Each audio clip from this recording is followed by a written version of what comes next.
The Therm-O-Type Foil Roll Cutter is a fast and simple way to turn wide foil rolls into several smaller rolls. It will handle rolls up to 24 inches wide and 1,000 feet long. To use, place your roll of foil onto the steel shaft with the foil opening facing away from you and toward the blade. On the inside end of the shaft is a notch. Make sure this notch is down and press your foil roll over it to lock it in place. Now measure and mark your foil roll where you would like it cut.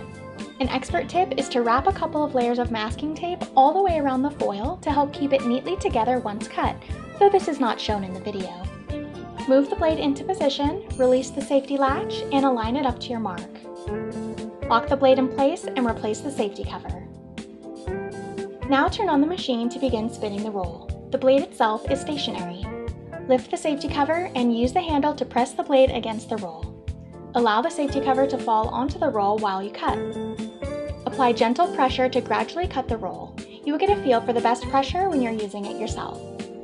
Keep your hand on the left side of the roll while cutting if it is safe to do so. You will know the cut is complete when the left roll stops spinning. You may also feel a slight pop when the core is cut. Now turn the power off and make sure the blade is covered.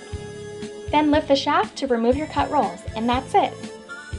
For more information on this electric foil cutter, visit binding101.com or call the number on your screen.